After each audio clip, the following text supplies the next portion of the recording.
Bonjour à tous, bienvenue aujourd'hui sur notre webinaire Compliment Pro sur l'importance de la nutrition et la micronutrition dans la prise en charge des troubles cardiovasculaires. On a la chance d'être aujourd'hui accompagné de Marc Jacquemin et de Neil Goffard du laboratoire Lepivitz. Et je laisse Marc directement prendre la parole et vous donner ce webinaire. Bonjour William, bonjour tout le monde, bonjour mes amis français, bonjour mes amis belges. Nous allons essayer en 40 minutes, 45 minutes grand maximum de parler de la prévention et du traitement phytonutritionnel des maladies cardiovasculaires. Alors, n'oubliez pas que vous avez, indépendamment d'une photo un peu falsifiée, étant donné que j'avais quelques années de moins, de comprendre que vous avez toujours le droit de communiquer avec nous via le chat, que vous pouvez poser vos questions via le point question et nous y répondrons après nos interventions. Voilà, donc j'espère que c'est clair car c'est quand même un système de fonction très habituel et donc en 45 minutes, nous allons, comme William l'a dit, parler de la prévention et du traitement phytonutritionnel ou des traitements phytonutritionnels des maladies cardiovasculaires. J'en profite pour remercier l'équipe Lepivitz, j'en profite aussi pour remercier l'équipe Compliment. En France, j'ai donné ce cours en 7 heures, et en Algérie, je vais donner en 24 heures, donc 3 journées complètes. Donc 40-45 minutes, c'est un petit peu court, mais nous allons essayer d'y arriver et j'espère que je vais pouvoir vous intéresser sur ce peu de temps. Alors finalement, c'est clair et net que vous voyez bien que quand nous reprenons les dernières statistiques, il est évident que nous mourrons tous. Et nous mourrons malheureusement bien souvent de maladies cardiovasculaires puisque c'est un quart des décès. Alors si vous voyez que les femmes meurent plus que les hommes de maladies cardiovasculaires, c'est parce qu'elles nous laissent partir dans le décès et elles nous accompagnent que secondairement. Donc, conclusion, elles ont le temps, entre guillemets, de développer d'autres pathologies. Voilà, c'est simplement ça, 25% en tout cas de décès dus à des maladies cardiovasculaires au niveau de notre communauté belge en 2017. Les statistiques sont officielles. Alors, cette dia me prend le temps de me poser parce qu'il y a la notion d'interaction réciproque. Donc, vous voyez, bien sûr, il y a le stress, il y a l'insulinorésistance, il y a l'hypertension, il y a énormément de facteurs, il y a la sédentarité, il y a l'obésité, il y a tout ce que vous voyez. Finalement, lorsque vous avez de plus en plus de cœurs qui se mettent en l'air, eh bien, finalement, ce que j'aime bien dans cette dia, c'est que tout s'effondre. Et donc, finalement, in nomine Patris, Amen. Donc, cette notion fondamentale d'interaction réciproque, nous la connaissons que trop peu en médecine. Nous évaluons tous les facteurs de risque séparément et malheureusement, trop rarement, vraiment très rarement, nous prenons tous les risques ensemble. Alors, regardez simplement une évaluation où nous prenons conjointement des facteurs de risque, c'est l'équation de Framingham que vous connaissez probablement tous et toutes. Et donc, cette équation nous permet de mettre les femmes d'un côté, les hommes de l'autre côté, puis finalement, nous prenons le taux de cholestérol total, puis nous prenons la tension artérielle, puis nous prenons l'âge en considération, et nous nous rendons compte que plus nous vieillissons, plus nous avons des malchances de mourir. C'est une évidence, bien entendu. Mais néanmoins, nous nous basons sur. Alors, ce qui est intéressant là-dessus aussi, c'est la notion du tabac. Bien entendu, ça fait quelques facteurs de risque, mais nous n'avons pas encore pris en considération finalement un élément nouveau qui n'intervient que depuis peu de temps, c'est la notion du bon cholestérol, puisque vous savez qu'il y a un petit combat entre les cow-boys et les Indiens au niveau du bon et du bon cholestérol. Donc, c'est clair et net que lorsque nous avons énormément de bon cholestérol, nous diminuons notre risque cardiovasculaire de façon significative et nous pouvons diminuer cette échelle. Cette échelle était simplement une représentation. Avançons quand même sur une dia beaucoup plus intéressante, me semble-t-il. C'est la notion déjà plus étendue des nombreux facteurs de risque cardiovasculaire. Si vous regardez cette dia calmement, vous allez voir qu'à droite, vous avez les facteurs de risque métaboliques, mais si vous regardez le rond, vous allez voir que, bien sûr, la sédentarité n'est pas bonne, la mauvaise alimentation, l'hygiène de vie n'est pas bonne lorsque nous avons des troubles du sommeil, lorsque nous vivons dans un stress chronique, bien entendu. Il y a bien sûr cette composante d'hérédité, il y a bien sûr ce sexe que nous ne pouvons pas changer, mais néanmoins, nous pouvons travailler fortement sur la notion d'épigénétique et d'environnemental. Donc, regardez aussi, nous ne reprendrons pas le BMI, mais le BMI de 2019 au niveau de la population belge, il est en moyenne, hommes et femmes compris, de 25,4. Donc, nous sommes vraiment dans une situation d'obésité sociétale, ou en tout cas d'excès pondéral sociétal, qui est une véritable catastrophe, car c'est une des voies d'entrée dans tous ces facteurs de risque de maladies cardiovasculaires. Alors, je ne pourrai pas vous lire toutes les diapositives, bien entendu, car ce n'est pas le but ni ma prétention, mais vous comprendrez bien qu'il y aura certainement un petit travail, étant donné qu'en 45 minutes, je ne peux pas tout expliciter. Alors, sur la dia suivante apparaît ceci, la notion d'inflammation la notion de stress oxydatif et la notion de dysfonction endothéliale. Cette dia est intéressante. Sachez bien que je n'ai pas pris une artère carotide, j'ai pris quelque chose de dynamique pour rendre le PowerPoint un peu plus dynamique. Et ce que moi, je remarque sur cette diapositive, c'est la notion de dysfonction endothéliale. Et clac, je clique sur la dysfonction érectile. On va encore dire que mon cerveau n'est pas au-dessus de la ceinture. Mon deuxième cerveau, ce n'est pas vrai. C'est pour montrer que parfois, l'entrée dans la pathologie maladie cardiovasculaire, c'est parfois simplement des problèmes de dysfonction érectile. Et puis, vous voyez sur cette même diapositive la notion d'hypertension, de dyslipidémie, d'obésité et de dysfonction endothéliale au centre. Donc, il y a un point commun pour l'instant qui se dessine, c'est la notion de dysfonction endothéliale. Alors, nous allons avancer. Donc, nous allons passer de l'inflammation de bas grade au stress oxydatif en passant, bien sûr, par la dysfonction endothéliale. Alors, l'inflammation de bas grade, évidemment, énormément parmi vous comprennent, mais vous partez sur la partie gauche de la diapositive et vous vous rendez compte que il y a énormément de facteurs épigénétiques, de facteurs environnementaux qui vont nous amener vers cette inflammation de bas grade, que ce soit la tabagie, mais ce qui est plus important, indépendamment du stress, etc., de tout ce que vous voyez sur cette diapositive, c'est quand même la notion et l'importance du microbiote intestinal, donc cette dysbiose intestinale. Ça, c'est un peu un fait nouveau, c'est un fait important, tellement important qu'il faut plus le signifier que le reste qui vous est connu. Donc, nous arrivons à l'inflammation de bas grade et cette inflammation de bas grade va nous conduire finalement à toutes les maladies de société que nous rencontrons aujourd'hui, c'est-à-dire une explosion des maladies neurodégénératives, type maladie d'Alzheimer, une explosion des maladies cardiovasculaires et finalement, ce qui tient dans ces diapositives, c'est le mot arthrose. Ça a l'air banal, sauf que l'arthrose pour les anglophones, c'est de l'ostéoarthritis, donc c'est bien un phénomène inflammatoire. Alors, est-ce que l'arthrose est un facteur de risque de plus de développer des maladies cardiovasculaires? Quand je vous dis qu'il y en a près de 200 qui sont évalués et qui nous permettent d'agir aujourd'hui, je crois bien sûr qu'il nous faut l'introduire aussi.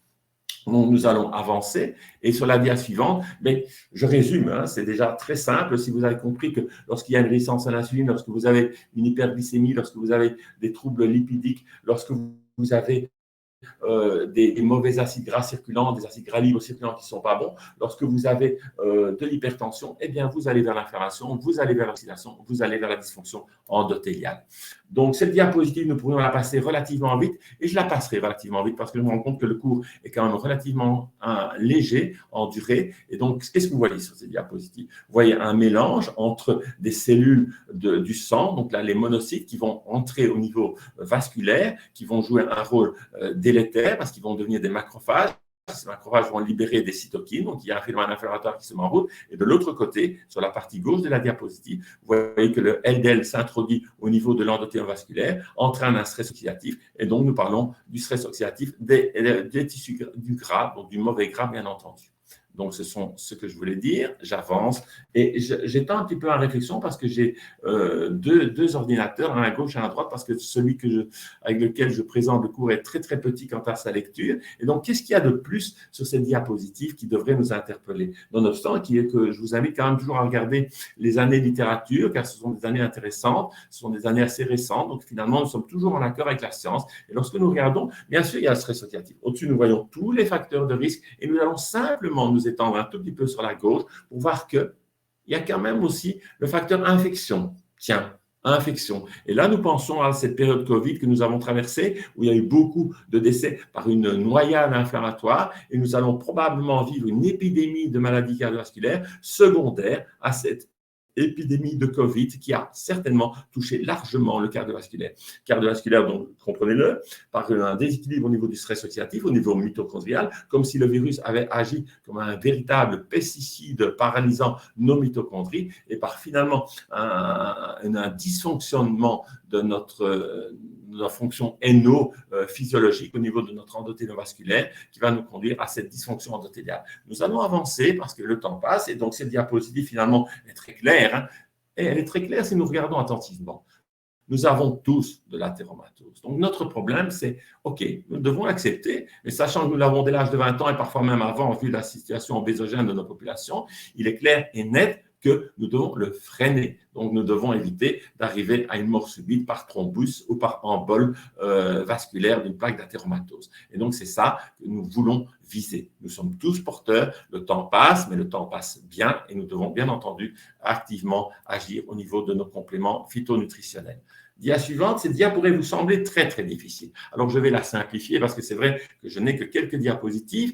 Mais donc, regardez en brun clair, vous voyez nos troubles, disons nos facteurs favorisants, nos facteurs de risque, qui sont évidemment très peu nombreux parce que autrement la dia aurait été explosive. Et de l'autre côté, vous voyez au centre, en rouge brique, vous voyez nos maladies d'aujourd'hui, nos maladies cardiovasculaires. D'accord? Et donc, ce que nous voyons sur la main droite, c'est la dysfonction endothéliale. Donc, c'est un déséquilibre au niveau du stress oxydatif, c'est un déséquilibre au niveau de la voie héno, c'est un déséquilibre inflammatoire, c'est une rigidité qui s'installe au niveau vasculaire, c'est une plasticité vasculaire qui s'estompe avec le temps. Et donc, finalement, oxydation, inflammation, dysfonction endothéliale. Ce qui est intéressant sur ces diapositives, c'est de couper ceci et de se dire mais qu'il y a d'autres intervenants et que ces autres intervenants, ils viennent des cellules musculaires lisses. Et finalement, ils vont migrer vers l'intérieur, donc vers la voie luminale, et ils vont jouer aussi le rôle de stress oxydant, d'inflammation. Ils vont rigidifier la paroi vasculaire et tout ça, c'est vraiment pour nous vraiment très important. Voilà. Je regardais parce que si jamais il y avait le moindre problème, je ne voudrais absolument pas qu'il y ait eu un appel avant pour me dire que le fonctionnement du PowerPoint ne se faisait pas convenablement, ce qui est toujours un risque du direct, bien entendu. Alors là, vous voyez, donc d'un côté, nous avons les cellules musculaires lisses, de l'autre côté, nous avons une dysfonction endothéliale, de quoi nous contrarier. Alors, cette diapositive, elle veut quoi finalement? Elle veut être simple. Donc, nous sommes partis du stress oxydatif et j'ai pris cette diapositive qui pourrait être considérée comme intelligente, qui pourrait être prise comme éventuellement un catalogue de soins par rapport à la décompensation cardiaque ou par rapport à la coronopathie. Mais non, il faut la regarder calmement. Nous avons des tas d'antioxydants qui interviennent à différents endroits de ces pathologies cardiovasculaires. Alors finalement, le monothéisme des pathologies cardiovasculaires, le monothéisme des antioxydants n'existe pas non plus. Parce que si on avait parlé, regardez, on part sur la partie droite de la dia, la partie supérieure. Si on parle de décompensation cardiaque, on n'aurait pas dû oublier le coenzyme Q10. Donc, conclusion, ma réflexion va un petit peu plus loin. OK. Et si jamais je m'arrête, je vois caroténide. Et puis, ça me fait penser à l'étude Suvimax des années 90, 95, jusqu'à 2000 à peu près. On s'est rendu compte, entre autres, que des femmes fumeuses qui prenaient des excès de caroténoïdes avaient une augmentation multipliée par 3 ou 4 de cancer du poumon. Et donc, on s'est dit que le monothéisme des antioxydants ne marchait pas. Et puis, finalement, ça me rappelle aussi les Mormons et ça me rappelle aussi un laboratoire, Nuskin, qui nous faisait passer les mains dans un appareil et lorsque nous avions un taux de caroténoïdes suffisant, nous étions en bonne santé. Ça s'appelait pour moi le monothéisme des antioxydants, en tout cas des caroténoïdes. Mais ce que j'ai découvert, c'est quand j'ai rencontré quelques patients qui avaient pris ces compléments nutritionnels un peu fou, un peu insensé, c'est qu'il y a eu une augmentation du nombre de cancers. Donc, je tiens à mettre en garde contre un excès d'antioxydants et contre le monothéisme des antioxydants. Donc, s'il vous plaît, je crois qu'il est bien nécessaire parfois, et je ne suis pas payé par un laboratoire de biologie fonctionnelle, mais il y a souvent intérêt à faire un bilan nutritionnel. Alors, quel bilan nutritionnel? Si nous avons une inflammation, l'analyse la plus fiable, la plus facile, c'est le CRP ultrasensible, bien sûr. Si jamais nous voulons voir qu'il y a une activité de la plaque de théromatose, éventuellement, nous allons faire un dosage des phospholipases à 2 lipoprotéines, c'est intéressant. Nous allons, s'il y a une génétique défavorable, doser la LPA, et puis si nous voulons et nous savons souvent par l'anamnèse, par l'interrogatoire clinique, nous allons doser les acides gras, mais souvent nous allons voir qu'il y a des carences en oméga 3, qu'il y a des carences en oméga 6 anti-inflammatoires, donc c'est clair et net. Par contre, nous allons doser le stress oxydatif. Un des bons marqueurs du stress oxydatif, c'est le dosage des anticorps ou du LDL oxydé, donc des anticorps anti-LDL oxydé ou du LDL oxydé. Par contre aussi, c'est intéressant car justement, vous le savez bien, en tout cas certains le savent, c'est que jusqu'à 55 ans du moins en Belgique, si quelqu'un de moins de 55 ans plutôt est mort d'un problème cardiovasculaire, l'homocystine est remboursée. Donc, faut-il attendre qu'il y ait eu un mort dans la famille pour avoir un remboursement? Non, je crois qu'il faut prévenir. Et donc, le dosage de l'homocystine, donc le dosage de la méthylation, d'une dysméthylation est très important. Donc, le dosage de la B9, de la B12 sont également très importants à prendre en considération. Et des petits nouveaux, mais qui sont hyper intéressants, C'est entre autres la vitamine K2. Et puis les anciens, qui sont importants quand même, parce que parfois on les surdose, il y en a suffisamment, et parfois on les sous-dose parce qu'on en manque tout simplement. C'est la vitamine C. Et Dieu sait si je trouve des gens qui sont carencés en vitamine C dans mes bilans nutritionnels. Le coenzyme Q10, je ne le fais pas systématiquement, mais je le fais de plus en plus. Et c'est vrai que je dose les bêta-carotènes, la vitamine A, la vitamine E, le zinc, etc. Et le glutathion, je le dose très peu parce que finalement, donner du disomucil ou donner du NAC, parce que c'est un peu une façon de rire, mais c'est donner un antioxydant qui est tout à fait intéressant. Et je ne vois pas vraiment l'intérêt de dépenser de l'argent à le doser alors que nous l'avons facilement à disposition. Par contre, ça dépend. Est-ce que je dois faire un bilan thyroïdien complémentaire pour voir si je suis en hypothyroïdie frustre ou en hyperthyroïdie, parce que l'un comme l'autre augmente le risque de maladie cardiovasculaire, bien entendu. Est-ce que je dois regarder mon intestin? Bien sûr que mon interrogatoire avancé sur un SIBO, sur un SIFO, sur un intestin irritable sont déjà intéressants. Est-ce que mon contenant va bien? Est-ce que je dois faire une analyse de mon contenant, donc ce qui se fait dans certains laboratoires? Est-ce que je dois plutôt regarder leur métabolite? Est-ce que je dois regarder les acides gras à courte chaîne? Est-ce que je dois regarder les métabolites organiques urinaires? Là, il y a plusieurs possibilités qui appartiennent à chaque thérapeute, mais je pense que les intestins sont une voie tellement importante qu'il est parfois nécessaire, soit par des beaux questionnaires, soit par des analyses fonctionnelles, d'aller plus loin. Les surrénales, l'épuisement surrénalien, l'hyposurrénalisme, l'hypersurrénalisme, bien entendu, le burn-in, le burn-out, le salivaire, l'urinaire, le sanguin, la DHA sanguine, la DHA urinaire non, la DHA hiver, la DHA, pardon, le cortisol salivaire, le cortisol urinaire de 24 heures, le cortisol, c'est un petit peu aussi fonction des budgets, bien entendu, et nous devons aussi compter sur notre aspect quand même clinicien qui est très important. Et le stress, les neurotransmetteurs, bien entendu, la mélatonine, le magnésium héréditaire sont autant de choses à prendre en considération.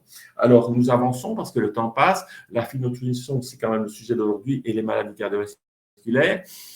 Il est évident que la première chose à prendre en considération, bien entendu, c'est que le premier traitement préventif de ces maladies, c'est l'hygiène de vie. Et donc, bien entendu, il nous faut des belles assiettes, il nous faut nous sporter bien, donc avoir une activité physique régulière. Et malheureusement, l'alimentation moderne, même bio, et il ne faut pas non plus parler que de bio, il y a des carences qui s'installent, nous le voyons bien, et donc nous devons recourir évidemment de plus en plus souvent, et c'est normal, vu l'évolution de la société, aux compléments phytonutritionnels. Alors finalement, voici une dia qui, en effet, je vous ai présenté par qui j'étais soutenu aujourd'hui. Donc je tiens à dire, oui, c'est un très bon laboratoire que je soutiens. Autrement, je n'aurais pas accepté cette présentation. Et donc je me suis dit, OK, dysfonction endothéliale, est-ce que nous devons travailler avec le resveratrol, avec la quercétine, avec des polyphénols, avec les pigalocatechine galates? Finalement, j'ai mis des tas de produits qui se retrouvent au sein du laboratoire qui me soutient. OK, j'avoue que du coup, je me suis dit, ouais, vous êtes probablement des sceptiques et vous voulez devenir des antiseptiques. Eh bien, avançons alors dans le caractère de l'antiseptique plutôt que de rester dans le sceptique. Vous voyez, ici apparaît une étude de décembre 2022 où nous avons étudié 27 nutriments, micronutriments. C'est quand même 884 essais, c'est quand même 883 000 personnes, c'est quand même 4 900 000 personnes années qui ont été répertoriées avec 27 compléments phytonutritionnels. Ce que je trouve pauvre dans cette étude, mais elle est riche aussi par son importance, par le nombre, c'est que les paramètres qui se trouvent au-dessus, c'est essentiellement les paramètres que nous pouvons doser en clinique habituelle. C'est le cholestérol, le bon, le fameux, le mauvais, c'est la résistance à l'insuline, c'est l'hémoglobine glycée, etc. Mais c'est intéressant. Donc, je ne vais pas aller ligne par ligne, vous allez voir, mais il y a déjà des choses qui me titillent un tout petit peu. Je vois l'importance de l'acide folique, par exemple, sur cette diapositive. Je suis en prévention, ne l'oubliez pas. Je regarde quand même aussi le coenzyme Q10. Je vois que ça me semble intéressant. Je vois les flavonoïdes. Là, je vois quand même des petits trucs du côté des flavonoïdes. Et puis, je vois le resveratrol tout en bas et je me dis, OK, il y a d'intérêt quand même. Réfléchissons. Et puis, finalement, en prévention secondaire, là, je vois un petit peu mieux. Je vois encore un petit peu mieux l'importance des oméga 3, l'importance surtout négative des bêta-carotènes, des bêta-caroténoïdes. Et donc, ça rejoint finalement l'étude Suivimax. Donc, c'est important. Mais vous voyez, on est au mois de décembre et le cours se joue un jour de Saint-Valentin, se donne un jour de Saint-Valentin. Donc, il me faut aller plus loin. Et comme j'aime la science, eh bien, je suis obligé de vous parler de cette littérature que je viens de lire, qui est apparue au mois de février, donc le 9 février 2023, et qui nous parle de l'effet des phytonutriments au niveau des triglycérides. Cette étude est intéressante. Je vous invite à aller la voir, car elle nous parle aussi, entre autres, de recherche sur les phytonutriments par rapport à la LPA, ce facteur génétique sur lequel, jusqu'à présent, nous avions très, très peu d'influence avec les statines, avec tous les compléments nutritionnels que nous pouvions donner. C'est quand même une synthèse qui me semble tout à fait intéressante à évaluer. Donc, avançons. Et là, il y a un petit problème, c'est que je ne peux aller que dans une mise en bouche. Pourquoi? Parce que je vois bien sûr que le temps passe. Pourquoi? Parce que je ne peux donc que vous donner que quelques exemples. Donc, nous allons avancer, s'il vous plaît, et nous tournons la page. J'ai donné cours aux journées de Genval sur la coenzyme Q10, 1 heure de cours. Je donnerai cours au congrès de Grimbergen de phytonutrition. Et là, évidemment, j'aurai une cinquantaine de slides. Alors, j'ai regardé celle-ci parce qu'elle me semblait intéressante. Elle me semblait intéressante parce que d'abord, elle est intéressante et parce qu'elle reprenait tout. La coenzyme Q10, nous savons où elle est. Hein. Elle est au niveau des mitochondries, elle est au niveau de l'énergie mitochondriale, elle agit au niveau de la chaîne respiratoire, donc elle va nous aider à produire de l'ATP, elle va jouer comme antioxydant, bien entendu, parce qu'elle est un intermédiaire indispensable, et donc au niveau cardiovasculaire, elle est indispensable aussi, bien entendu. Et donc, vous voyez, nous agissons sur l'oxydation au niveau vasculaire, mais au niveau cardiaque. Donc, de la dysfonction endothéliale à la décompensation cardiaque, véritable épidémie de ce nouveau millénaire qu'est la décompensation cardiaque, la coenzyme Q10 a vraiment sa place, une place très importante à jouer.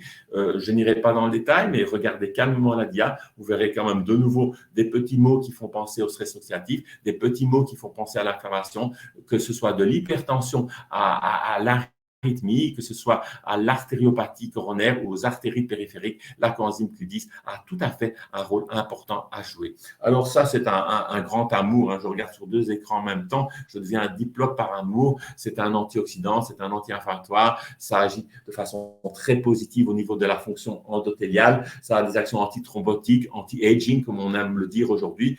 Ça agit très, très positivement sur la résistance à l'insuline.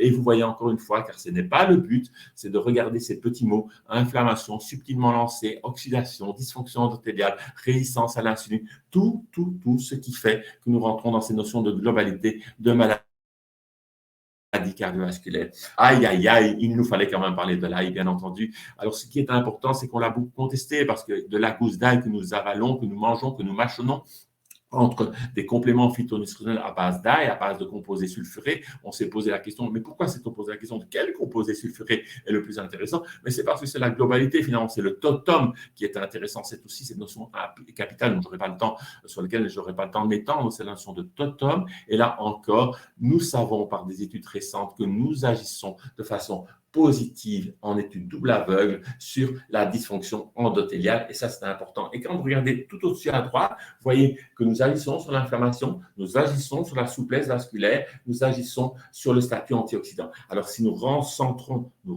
nos yeux vers la diapositive, nous agissons sur la voie NO, nous agissons sur la voie du sulfure d'hydrogène, nous agissons sur les mitochondries, nous agissons sur le stress oxydatif, nous agissons quand même à énormément de niveaux. Et donc, honnêtement dit, c'est incontournable d'avoir finalement un régime crétois, un régime méditerranéen qui contienne de l'ail dans son alimentation, que nous prenons le temps de mâchouiller. Mais si nous ne le pouvons pas, eh bien, allons vers des extraits standardisés, hein, à 1,3% d'allicine ou vers des extraits huileux qui vont nous apporter satisfaction au niveau de cette prévention ou de cette prévention secondaire au niveau des maladies cardiovasculaires. Alors, c'est bien, finalement, j'aurais pu dire, mais oui, je ne pouvais pas passer à côté du curcuma. Non, je ne peux pas passer à côté du curcuma. Parce que le curcuma, avec cette curcumine, avec cette curcumine, mais finalement, il est évident que jusqu'à la cancérologie, les curcuminoïdes, la curcumine ont un rôle. Bien sûr, il nous faut taper avec des doses beaucoup plus importantes qu'en cardiovasculaire, d'où le fait que ce soit encore pour l'instant de l'ordre du possible, mais pas du applicable, pas facilement en tout cas. Mais au niveau cardiovasculaire, nous avons des preuves. Et donc là, j'ai pris de nouveau pour résumer en une TIA, une littérature de 2022. Si vous regardez ces diapositives calmement, vous verrez à gauche de ces diapositives la notion du tissu adipeux blanc, tissu adipeux brun, vous verrez la notion d'inflammation, d'oxydation, vous verrez aussi la notion de dysfonction mitochondriale qui va conduire à une glucotoxicité, à une lipotoxicité au niveau de ce tissu adipeux obésogène, donc le tissu abdominal essentiellement, mais aussi le tissu viscéral, le tissu ectopique, finalement inflammatoire, le tissu adipeux ectopique qui se met autant au niveau de notre foie qu'au niveau de nos pancréas ou au niveau de notre épiplomb, simplement, bêtement. Et c'est malheureux parce que là, nous avons vraiment des produits tout à fait intéressants dans les composés du curcuma. Au milieu, c'est au niveau de cette dysfonction endothéliale que nous sommes certains, et vous voyez encore des marqueurs inflammatoires, des marqueurs de stress oxydatif, où nous voyons que ça agit. Et puis, lorsque nous sommes au niveau cardiaque, eh bien là, nous pouvons aussi dire que ça agit parce que ça agit du mitochondrial jusqu'à la fibrose et ça agit comme antioxydant et comme anti-inflammatoire. Donc, c'est clair et net que c'est vraiment un produit. Ce qui nous posait problème, c'est que nous avons commencé avec de la pipérine, avec du curcuma, et puis nous avons été vers des formes de plus en plus biodisponibles. Et c'est ça qui est l'avenir du curcuma, c'est cette notion de biodisponibilité. Parce qu'autrement, nous devions taper avec des doses beaucoup trop importantes. En plus, c'est un produit liposoluble. Nous avions besoin de tas d'artifices qui sont rendus beaucoup plus faciles aujourd'hui. En tout cas, son utilisation est rendue plus facile grâce aux nouvelles biodisponibilités que la science nous amène. La dia suivante, c'est la vitamine K2. Je vais en parler en une dia, c'est pas facile, bien entendu. On parle de la vitamine D, on parle de la K2. La K2, on la connaissait quand même déjà depuis quelques années au niveau de l'ostéopénie ou au niveau de l'ostéoporose, bien entendu, mais c'est clair et net que quand nous apprenons qu'elle agit au niveau de la protéine matricielle GLA, qu'elle agit au niveau de l'ostéocine et qu'elle agit dans un sens de telle façon qu'il n'y ait pas de dépôt ectopique de calcium, mais qu'il y ait plutôt une densité osseuse qui se fasse harmonieusement. Donc finalement, il y a un petit antagonisme merveilleux et regardez la partie gauche de la diapositive, vous verrez quand même que nous agissons au niveau de la souplesse vasculaire, nous agissons au niveau d'une diminution des calcifications ectopiques, comme je viens de le signifier, nous diminuons le risque de décompensation cérébrale. Et peut-être ce qui est le plus intéressant dans ces diapositives, c'est peut-être les aînés comme moi, mais ça vous est peut-être arrivé d'avoir soit un patient, soit quelqu'un comme moi qui va chez son docteur, c'est son médecin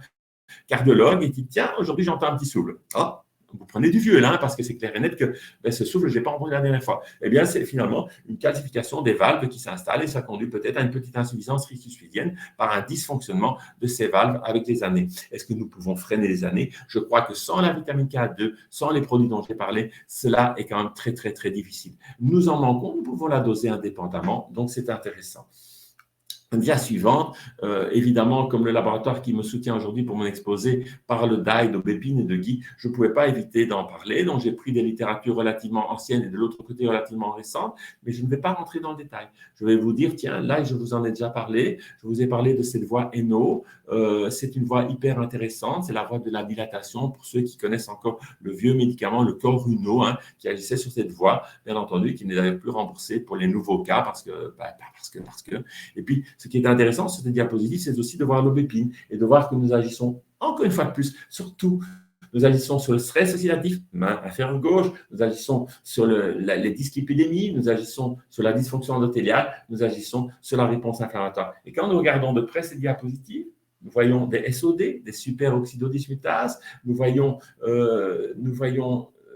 l'AMG réductase, tiens, ça me fait penser à statine, puis je vois le NF-kappa bêta, donc ça m'intéresse beaucoup, c'est une voie anti-inflammatoire. Je vois le CAM, la MMP cyclique, la MPK, c'est hyper intéressant. Je vois l'équilibre calcique, je vois le NO, je vois le NO endothélial, et voilà. Je vois tout ça et je vois aussi l'intérêt d'associer cela éventuellement avec le coenzyme Q10, le sélénium, l'oméga 3, le resveratrol, de lutter contre l'acidose, puisque entre l'homme cueilleur et l'homme colruyt, il y a quand même de grandes différences, même si je n'ai pas d'affinité particulière pour la marque, c'est la rime qui était relativement facile. Le potassium joue sur l'hypertension, mais l'équilibre acido-basique est aussi important à prendre en considération. Alors, cette dia, je vais la passer relativement vite. Lorsque nous manquons d'arginine, lorsqu'une inflammation de bas grade se met en route, c'est parce qu'il y a une augmentation de l'activité d'une enzyme que nous appelons l'arginase et nous baissons notre taux d'arginine. Et donc, finalement, nous allons avoir un déséquilibre au niveau de cette voie NO dont nous avons parlé. Et finalement, mais je reprends cette diapositive et vous la regardez calmement avec moi parce qu'en 40 minutes, nous ne pouvons pas faire des choses trop calmement, malheureusement. Quel est le centre de cela? C'est la mitochondrie. Le centre, c'est la voie NO. Ce que moi, je vois en petit à droite, c'est la voie AMP kinase. La voie AMP kinase, moi, ça me fait penser à restriction calorique, ça me fait penser à diète cétogène circadienne, ça me fait penser à biogénèse mitochondriale, ça me fait penser à fission mitochondriale. Donc, je suis dans l'intimité de la cellule, donc je vais agir sur la dysfonction mitochondriale, je vais agir sur le stress oxydatif, je vais agir sur l'endothélium vasculaire, je vais agir sur la résistance à l'insuline, je vais agir sur les facteurs favorisant l'hypertension, je vais agir à énormément de niveaux. Donc, je sais très bien que si vous regardez la littérature décembre 2020, au-dessous de l'arginine, vous verrez citrulline. Et la citrulline ne compte pas pour des prunes, tout simplement.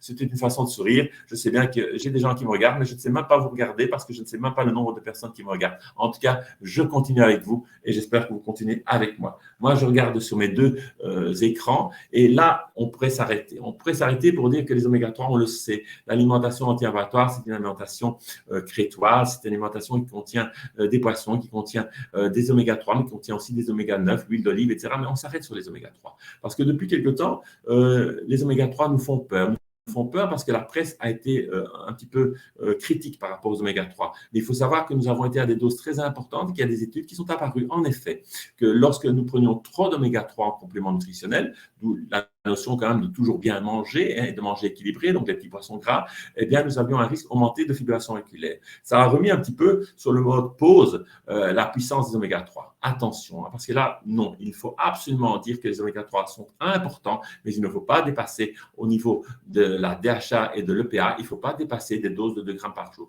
Je n'ai pas encore parlé de l'importance au niveau vasculaire de l'acide alpha-lénonique que vous trouvez dans les huiles végétales. Mais nous agissons bien sûr comme anti-inflammatoires. Mais ce qui est très important, avant le très important, c'est de parler du fait que nous allons augmenter les HDL, que nous allons agir sur l'APO A1, APO B, sur le bon rapport, et que finalement, nous allons surtout agir au niveau de la stabilisation des plaques, et nous allons agir au niveau de la membrane, et nous allons avoir une activité antiarythmique. Alors, si nous prenons Olivier Coudron, qui nous parle dans les années 2012-2015 de l'importance des 10 000 morts que nous pourrions éviter en Belgique par les oméga 3, par trouble des rythmes que nous appelons la fibrillation auriculaire, quand nous voyons la littérature d'aujourd'hui qui nous dit « attention !» n'allez pas prendre trop parce qu'autrement, vous allez avoir une fibrillation auriculaire. Donc, on parlait de fibrillation auriculaire. Je me suis peut-être trompé dans ce que je viens de dire pour Olivier Goutron il y a quelques années. Et là, nous parlons de risque de fibrillation auriculaire. Non, nous gardons des propriétés antiarythmiques tout à fait intéressantes. Nous ne devons simplement pas aller trop loin pour avoir finalement une activité sur la plaque. Pourquoi? Parce qu'aujourd'hui, 8 morts sur 10 morts brutales, ce n'est évidemment pas une rupture d'anévrisme, ce n'est pas nécessairement un trouble de rythme type fibrillation ventriculaire, c'est une embolisation d'une plaque d'athéromatose ou c'est un thrombus qui se fait dans les quelques minutes. Donc, c'est important d'avoir pris du temps sur ces diapositives-là. J'avance, antioxydants, anti-inflammatoires, c'est aussi dire combien c'était important entre les années 90, 95, où en Belgique, nous avions le Quatral, déjà un très mauvais nom parce que le Quatral, c'était de la vitamine A, de la vitamine E, de la vitamine C, du zinc, du sélénium. Excusez-moi, peut-être que les Belges ne savent pas compter, comme je suis franco-belge, donc ça ne me pose pas très bien de problème de critiquer une fois les Belges, puisque je paye mes impôts des deux côtés de la frontière, puisque je donne cours à la faculté de médecine de Paris 13, mais indépendamment, ça me fait 5, donc c'est le Quintal. Et puis, ils ont ajouté le coenzyme Q10. Ils ont bien fait. Donc, ce que je veux dire, c'est qu'il y a des antioxydants hydrosolubles, liposolubles. Il y a les antioxydants de l'ancienne génération, de l'étude Suvimax, on va dire comme ça. Et puis maintenant, il y a les antioxydants de la nouvelle génération. Donc, les hydrosolubles, les liposolubles, l'ancienne, la nouvelle génération. Et dans la nouvelle génération, nous avons les flavonoïdes, nous avons le resveratrol, nous avons la quercétine, nous avons la berbérine, nous avons tout cela qui intervient. Nous avons le coenzyme Q10. Vous le voyez, c'est sur image et c'est génial. Mais déjà, il y a un petit danger qui intervient parce que nous rentrons de nouveau dans cette intimité qu'est la mitochondrie. Et nous voyons ces mots, en effet, quercétine, resveratrol, nous voyons le NAC, le N-acétylcystine, nous en avons parlé, nous voyons le coenzyme Q10 et nous voyons glucosamine. Alors, ça me rappelle, parce que j'en parlais avec une collègue récemment, je me rappelle qu'il y a quelques années, on disait, mais pourquoi ne prendrait-on pas pour stabiliser la plaque de la glucosamine de la chondroïtine? Finalement, c'est clair et net qu'il y a beaucoup de gens qui prennent de la glucosamine de la chondroïtine tout simplement parce qu'ils ont une douleur articulaire au niveau du genou, parce qu'ils ont de l'arthrose, tout simplement, parce qu'ils sont en surpoids. Mécanisme direct, c'est juste, mais mécanisme indirect, puisque nous savons que le tissu adipeux blanc donne de l'inflammation. Et donc, on s'est rendu compte que finalement, en donnant de la glucosamine de la chondroïtine pour protéger ces pauvres articulations, il y avait plus de décès par maladie cardiovasculaire. Donc, c'est une sérieuse remise en question de l'intérêt des chondroprotecteurs, des chondrorégénérateurs, et en tout cas, certainement pas pour fixer une plaque d'athéromatose, puisque nous augmentons la morbidité et mortalité cardiovasculaire lorsque nous donnons ce genre de molécules. Vous voyez que c'est bien une médecine globale. Alors là, je passe sur la dia des deux côtés, et donc je me permets d'avancer. C'est une dia où j'avoue que j'ai intégré dans un cours de 3 heures, et là, je vais vous la donner en 2 minutes normalement. C'est la notion d'insulinorésistance et la notion de syndrome métabolique en relation avec les maladies cardiovasculaires. Qu'est-ce que je prends? Parce que je n'en ai pas parlé, et ça semble étonnant. J'aurais dû parler des phytostatines. Ah oui, parce que depuis quelque temps, les 10 mg de malacoline sont interdits. Fini les 10 mg de monacoline. Alors, on n'a plus qu'à 2, 9 2,9 mg de monacoline. Mon Dieu, pourquoi m'as-tu abandonné?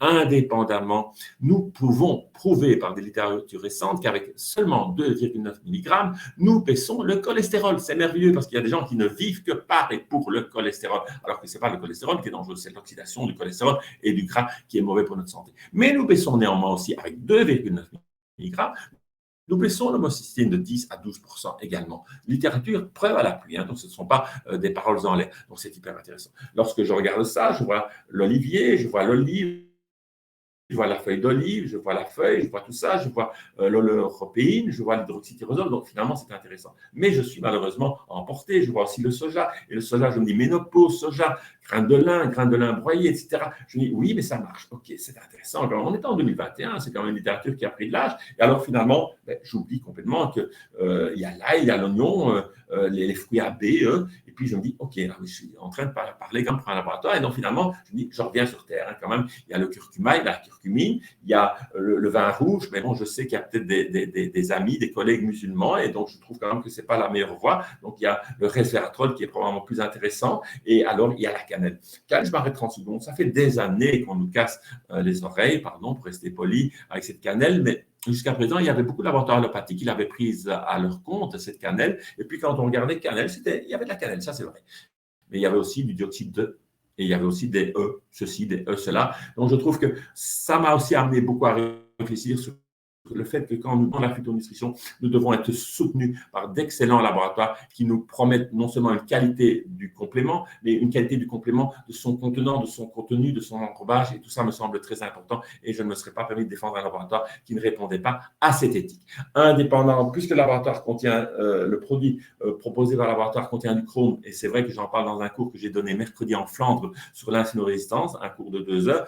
Le chrome est évidemment très intéressant. Le NAC est hyper intéressant et l'acide alpha-lipoïque est très, très intéressant. Donc, je crois, et la carnosine, bien entendu. Donc, je crois que c'est hyper intéressant. Tiens, je n'ai pas parlé, parce que je n'ai pas le temps, je n'ai pas parlé de la berbérine. Oh, je n'ai pas parlé de quoi j'aurais dû parler d'autre. Finalement, j'ai un petit trou de fatigue parce que je dois parler un peu plus vite qu'à mon habitude. Mais c'est clair et net que je n'ai pas parlé du gymnéma. Je n'ai pas parlé de l'Eugénia jambolana. Mais c'est parce que finalement, je n'ai que 45 minutes, mais ça nous invite et regardez, vous verrez que cette dia est quand même un beau résumé de ce que nous pouvons voir au niveau du sucre, du blood.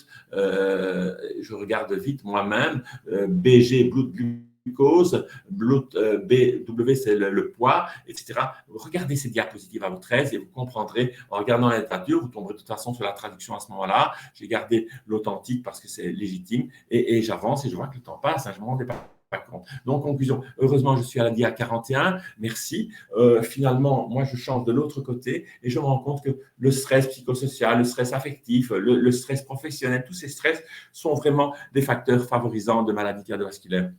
Et donc, je me suis dit, en une dia, je vais essayer de résumer. Donc, c'est une dia qui, par définition, devient imparfaite. Je vais travailler sur le système GABAergique en opposition au glutamate, etc. Bon, ce n'est pas le sujet. Ce n'est pas vraiment le sujet. Je vais trouver des plantes GABAergiques, je vais trouver des remèdes qui agissent sur la plasticité, sur la neuroplasticité. Et donc, finalement, je vais trouver des plantes. Je vais retrouver l'OBP, tout simplement. Et puis, je vais retrouver l'escolzia, la valériane, la passiflore, la mélisse, le mélilo, le tilleul. Et puis, je vais rencontrer la mélatonine. Et puis, finalement, on est en Belgique, donc on peut se mettre des petits sprays. On peut prendre 300 microgrammes, autrement, on ne peut pas. On doit passer sur le sol français où on peut aller jusqu'à 3 mg, bien que nous avons des produits qui contiennent 3 mg en Belgique. Et c'est vrai qu'en cancérologie, on va jusqu'à 15 mg de mélatonine. Donc, nous agissons vraiment au niveau de la plasticité. Et je terminerai bientôt parce que j'arrive à la DIA. Je sais qu'il y a un homme politique très important que beaucoup d'entre vous ont certainement beaucoup apprécié pour son intelligence. C'est Trump. Lorsqu'il a chopé le Covid ou la Covid, eh bien, il a reçu de la mélatonine, il a reçu de la vitamine D, il a reçu du zinc. Donc, même un président des États-Unis aussi intelligent a pu recevoir de son médecin traitant et de ses médecins, je pense quand même, malgré tout, des compléments nutritionnels. Ça m'intéresse positivement parce qu'il y a des gens quand même qu'on aurait dû éviter de bien traiter, sans jeu de mots. Donc, au niveau des neurotransmetteurs, je n'ai pas mis volontairement tryptophane parce que si nous sommes dans une voie d'inflammation, le tryptophane va être dévié de sa voie. Mais par contre, j'ai mis des adaptogènes. J'ai mis la rhodiole, j'ai mis l'ashwagandha, j'ai mis le safran. J'aurais dû mettre entre parenthèses du millepertuis. Je l'adore. Mais lorsque je suis obligé de prendre des médicaments, obligé ou libéré de médicaments. Ça, c'est votre liberté, mais n'oubliez pas que c'est une liberté déontologique, professionnelle et en accord avec la science. Eh bien, je sais que le millepertuis va s'opposer à d'autres compléments nutritionnels par sa voie de métabolisation au niveau des cytochromes et du cytochrome P450 plus particulièrement. Donc, ça m'emmerde. Donc, conclusion, je vais plutôt aller vers le safran. L'ashwagandha, c'est génial. Parce que qu'est-ce qui se passe finalement lorsque j'ai un excès de cortisol à longueur de journée? Mais j'ai un rétrofeedback qui ne se fait pas bien par la cortisol releasing hormone. Et donc, finalement, avec l'ashwagandha, le Boutannia somnifera, je vais agir à un niveau très intelligent. Je vais agir sur cet axe, ce feedback qui n'est plus bloqué. Donc, il y a du cortisol qui est sécrété. Et l'ACTH, tout en haut, il dit je ne sais pas, je ne sais plus rien faire, je ne sais plus rien dire. Et c'est là-dessus que nous allons agir. Donc, c'est hyper intéressant. Alors, si nous avons une fatigue surrénalienne, mais nous avons les mêmes adaptogènes, parce que ça, la définition d'adaptogène, c'est ramener les constantes physiologiques à niveau, sauf que nous avons ajouté le ginseng, nous aurions pu ajouter le lotorcoque, le cassis, la réglisse. Attention quand même à l'hypertension, parce que là, nous travaillons avec la réglisse glycérisée, pas avec la réglisse déglycérisée, qui n'a quasi aucun effet. Mais enfin, indépendamment qui en a, mais pas dans ce domaine-ci. Et puis les carences en magnésium, en zinc, en vitamine B, en oméga 3, on tourne en boucle, bien entendu. Mais c'est important de voir combien il nous faut prendre cela aussi en considération. Et je crois que petit à petit, j'arrive à l'avant-dernière diapositive. Excusez-moi pour la minute de retard.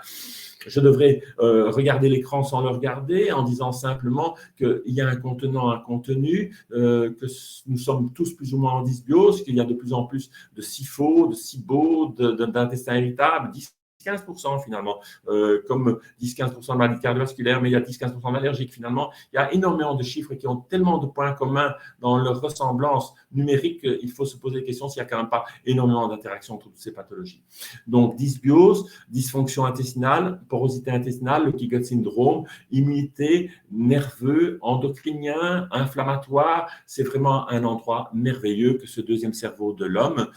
Et donc, si vous regardez cette dia positivement, vous direz oui, je dois, mais par qui et par quoi? Je dois compléter par des probiotiques, je dois compléter par des prébiotiques, je dois compléter par des postbiotiques, des symbiotiques. Oui, mais intelligemment, bien entendu. Et c'est peut-être pas, malgré tout le respect que j'ai pour M. Cani, pour le professeur Cani, que j'ai eu l'occasion d'assister, en tout cas d'assister, non, d'accompagner lors de congrès, c'est clair et net que Akkermansia, c'est chouette. Mais par contre, si c'est Akkermansia qui est le miracle, Dieu qui revient sur Terre avant la fin des temps, c'est génial, mais ce n'est peut-être pas nécessairement la seule voie. Donc, il nous faudra travailler aussi sur la cicatrisation de l'intestin, sur l'importance de la glutamine, des OPC, des fruits AB, la myrtille, l'aloe, du zinc, la vitamine A, etc. C'est trop court. Mais si vous regardez calmement cette diapositive dans les 2 minutes qui me restent, vous verrez quand même que au niveau de tous les tissus qui sont concernés par les maladies cardiovasculaires, du foie, du NASH syndrome, au NAFD syndrome, finalement au niveau du tissu adipeux, qui est un tissu très inflammatoire, en tout cas le tissu adipeux blanc, au niveau cérébral, qui est un endroit évidemment très important, parce qu'il est en communication directe par 4 voies avec le système digestif, et vous voyez au niveau de l'immunité, au niveau du pancréas. Donc, conclusion, vraiment, si nous ne travaillons pas l'intestin, nous n'avons pas travaillé, nous n'avons pas fait de la prévention des maladies cardiovasculaires. Je pense que j'approche tout à fait discrètement, mais sereinement de la dernière diapositive. Et cette dia se veut quand même un peu de sagesse. J'ai signé un serment d'Hippocrate, non d'Hippocrate, je pense. Et donc, il ne faut pas rejeter l'allopathie. Mais pourquoi? Parce qu'il faut toujours réfléchir. Il faut réfléchir, OK, je prends des statines. Oui, je prends des statines. Est-ce que c'est dangereux, une statine? À vous de voir. Moi, je pense que je ne veux pas rentrer dans le combat des théoriciens qui ne voient plus un seul patient et qui se permettent de dire que les statines, c'est de la merde. Je pense que les statines ont des avantages et des effets secondaires. Et donc, conclusion, il faut simplement les connaître. Lorsque nous cassons une chaîne, la chaîne du cholestérol, la synthèse du cholestérol, bien entendu, nous cassons une autre chaîne, c'est la chaîne du coenzyme Q10, de la coenzyme Q10 et la vitamine E. Donc, je pense qu'il nous faut vraiment suppléter en coenzyme Q10, en vitamine E. Par contre, nous en avons déjà parlé, bien regarder l'importance de la vitamine D, bien regarder l'importance de la vitamine K2, bien regarder l'importance du sélénium, bien regarder l'importance du zinc et du magnésium, car quand je fais mes bilans, quasi tous mes patients sont carencés en magnésium ou tellement en borderline que par quelques questions, j'ai même presque plus besoin de faire un dosage de magnésium érythrocytaire, je sais qu'ils sont en manque. Et alors finalement, encore une petite pique, la vitamine E, mais la vitamine B3. La vitamine B3. Alors, la vitamine B3 est hypolipémiante, oui, d'accord, mais statine ou phytostatine et vitamine B3, c'est une catastrophe potentielle où nous avons des effets secondaires cumulés qui deviennent dangereux. Et là, je pense de nouveau, 10-15% de migraineux, 10-15% de gens qui peuvent être amenés à prendre des traitements préventifs de la migraine, et entre autres, à part la coenzyme Q10 et d'autres, puisque j'ai donné un cours là-dessus, la vitamine D3 en fait partie, et beaucoup de nos amis neurologues en donnent. Et là, j'arrive dans une toxicité de la vitamine B3 par rapport aux statines, donc une très grande prudence. Donc finalement, excusez-moi, je vais me permettre de continuer à réfléchir, et pendant que je réfléchirai, je pense quand même à vous souhaiter une bonne après-midi. Je vous demande de regarder encore le mot statine, parce que dans le mot statine, il y a le mot saint, et le mot saint, ça me fait penser à Saint-Valentin. Alors j'espère que vous trouverez aujourd'hui encore votre Valentin, votre Valentine, et j'espère que pour ce cours, vous aurez eu un petit coup de cœur. Et finalement, si vous n'avez pas de Valentin et de Valentine, n'oubliez pas que la médecine, la nutrition, ça se fait avec amour et avec empathie. Donc c'est une question de cœur et c'est une question d'amour. Merci de votre attention.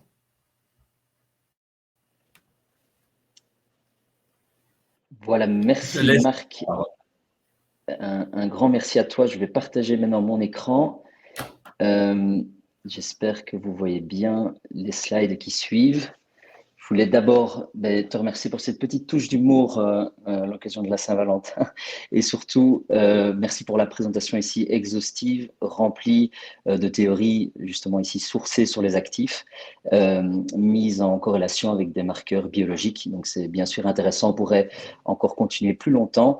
On a d'ailleurs dû un peu speeder, mais voilà, on essaie de faire ça de manière assez concise, de rassembler toutes les données ici dans la littérature. Moi, vu qu'il me reste que 10 minutes, je ne vais évidemment pas avoir le temps de parcourir tous les produits de la gamme Lepivix.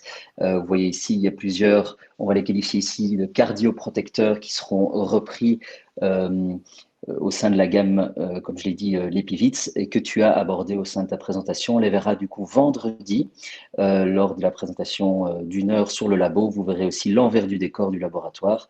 Donc, je prendrai le temps de m'y attarder. Aujourd'hui, je vais surtout m'attarder sur un principe actif que nous avons ici utilisé dans notre produit Curcuvix Gold, qui est le Turmipure Gold. Donc, c'est un extrait breveté de curcuma. On parlait de biodisponibilité. Ici, on y est. On est avec des études très récentes, il n'y a même pas 1 an, voire 2 ans pour les toutes premières, sur l'absorption et la biodisponibilité de ces curcumides contenus dans cet extrait. C'est pour ça que nous l'avons utilisé dans notre produit. Et je verrai le trans-resveratrol avec le produit Réglupin également plus dans le détail, là, vendredi prochain. Donc, en guise d'introduction, vous connaissez bien les actifs contenus dans le rhizome du curcuma. Le plus connu, le plus étudié à ce jour, c'est la curcumine. Il y a plus, si vous tapez sur PubMed, il y a plus de 11 000 publications scientifiques sur le curcuma et notamment sur la curcumine. Mais il y a également d'autres actifs comme la déméthoxycurcumine, la bidéméthoxycurcumine contenue dans le rhizome de curcuma, des composés terpéniques, agents phénoliques que d'autres extraits peuvent utiliser aussi. Je parle ici d'aclanthone, de tumérone, de zingibérone qui vont faciliter également l'absorption intestinale des curcuminoïdes. Et j'en passe. Donc, les curcumas, de manière générale, les extraits de curcuma ont été depuis une dizaine d'années largement étudiés et l'EFSA a d'ailleurs légiféré pour aujourd'hui donner un apport maximum autorisé de 500 mg de curcuminoïdes par jour. Donc l'enjeu des industriels, c'est bien entendu d'avoir un minimum d'apport en curcuminoïdes, mais avec une absorption ici, une absorption et une biodisponibilité bien plus élevée qu'auparavant, vu qu'on ne peut pas dépasser un certain dosage en ingestion de curcuminoïdes. Il y a d'ailleurs la problématique ici qui se pose d'absorption de ces curcuminoïdes et de biodisponibilité. Donc, c'est bien l'enjeu, comme je vous l'ai dit, des industriels. Pourquoi? Parce que la biodisponibilité, c'est bien le pourcentage de la matière active qui arrive ici intacte, sous forme libre, dans le sang. Et c'est elle qui va jouer son action anti-inflammatoire. Et donc, c'est bien beau de parler de curcuminoïdes et de donner du curcuma à tout va, mais si on donne de grosses doses sans les cofacteurs, malheureusement, on n'aura pas cette forme active. Il y aura premièrement un échappement au niveau intestinal, dans la lumière intestinale, comme on l'a dit ici. Le curcuma est hydrophobe et l'intestin est un milieu aqueux, et donc on aura déjà des mauvaises absorptions et une dégradation aussi des curcuminoïdes due à un pH physiologique qui n'est pas adapté. Si, quand bien même le curcuma arrive à passer cette barrière intestinale, elle va avoir ici une première biotransformation, donc une métabolisation première de la curcumine en dihydrocurcumine et tétrahydrocurcumine, qui sont déjà moins actifs que la curcumine à elle seule. Et puis seulement alors, si elle arrive à passer cette frontière deuxième frontière, deuxième métabolisation hépatique, pour arriver sous forme libre dans la circulation sanguine, c'est bien, mais malheureusement, elle est souvent conjuguée par une sulfatation et une glucuronoconjugaison. Donc, on obtient de la curcumine sulfate et la glucuronide curcumine. Et donc, ce sont des métabolites conjugués qui, eux, malheureusement, n'ont pas cette forme d'action anti-inflammatoire que l'on veut avoir. Donc, très important de se baser sur la curcumine libre dans le sang, et c'est ce que, sans parler évidemment du quatrième point ici qui est également l'excrétion rénale, vu que le temps de ces métabolites conjugués de demi-vie est extrêmement court, et donc il y a une élimination rapide au niveau rénal. Donc l'enjeu, ce sera de trouver la manière dont ces curcuminoïdes vont pouvoir s'absorber. Donc, on va utiliser des agents à base de pipérine, des cofacteurs aussi bien du gingembre, de clou de girofle ou des corps d'acide gras microémulsionnés sous forme de liposomes, nanoémulsions encore plus petits avec des nanoparticules. Là, justement, il y a ce grand problème de ces nanoparticules, vu qu'on utilise souvent des trop petites formes avec des adjuvants dont le polysorbate dans certains extraits qui font polémique. Bien entendu, il n'y a pas de tout ça dans les produits lipides, donc on en parlera. Il y a aussi les formes micellaires, notamment le fameux extrait Novazol qu'il utilise. Donc plusieurs manières de mettre en avant ici une biodisponibilité, une meilleure absorption du curcuma au niveau de la barrière intestinale et puis de la cellule. Alors, nous avons choisi, comme je l'ai dit, de nous pencher sur l'extrait de Turmipur Gold. On en avait un autre, le curcu green, auparavant. Pourquoi est-ce qu'on a changé? Parce qu'ici, on a des études solides sur son absorption et qu'il est entièrement aussi biologique. Donc, il n'y a pas d'entrant de synthèse pour favoriser son assimilation. Donc, on parle d'un extrait biologique standardisé à 30% en curcuminoïdes qui va être incorporé, si vous voulez, dans une matrice hydrodispersive qu'on peut aussi appeler ici une suspension colloïdale faite de fibres d'acacia biologique, d'huile de tournesol et d'extrait d'écorce de Kilaja bio. Donc c'est assez atypique, mais les études ici sont très intéressantes, surtout une étude, je vois qu'il est un peu barré ici, mais il est écrit pharmacocinétique. Donc ça veut dire la manière dont ces curcuminoïdes vont, après ingestion, être métabolisés et vont finalement se retrouver dans la circulation sanguine. Alors ici, on se base sur une étude indépendante réalisée par le laboratoire français Biofortis, de ce Turmipur, qui est un agent de chez Naturex, le laboratoire français également, et qui met en avant pour une gélule de 300 mg de cet extrait Turmipur Gold, une étude randomisée en double aveugle comparée à 4 autres extraits de curcuma breveté. Donc c'est une grande première mondiale qui a été publiée dans le Journal of Nutrition and Research avec un impact factor de 4 sur 5, c'est-à-dire qu'il y a un certain sérieux de l'étude qui a été donné et qui met en avant justement un crossover de ces actifs qui sont étudiés en double aveugle, comme je vous l'ai dit. Avec crossover, c'est-à-dire qu'il y aura une permutation au niveau des groupes et que chaque groupe dans l'étude recevra tous ces extraits de curcuma à intervalles séparés. Et ici, on l'aura sur un dosage de 24 heures. Donc, on analysera ça dans une population de plus de 30 personnes saines. Et on va analyser ces dosages grâce à une chromatographie à haute pression, ce qui va nous permettre d'analyser tous les spectres compris dans ces curcuminoïdes. Donc, on va trouver plus de 15 métabolites. C'est ça aussi qui fait le sérieux de l'étude. C'est qu'on analysera les métabolites conjugués et libres. Et on met justement en avant ici dans l'étude, une première phase de l'étude, une bonne bioéquivalence pour l'extrait de Turmipur. Qu'est-ce que ça veut dire?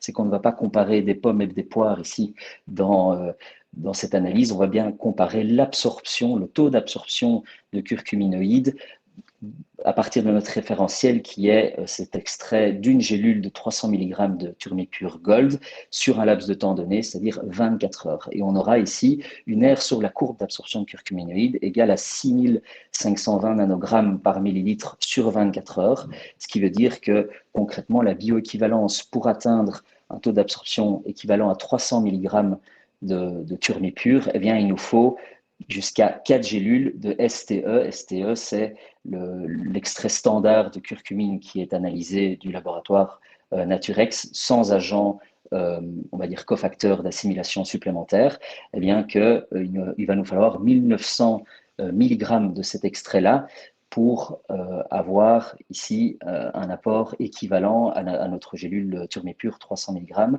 voire il nous faudrait au niveau de l'absorption 2200 mg d'un extrait de 95% curcuminoïde avec l'ajout pipérine, ça c'est l'extrait breveté C3 complexe.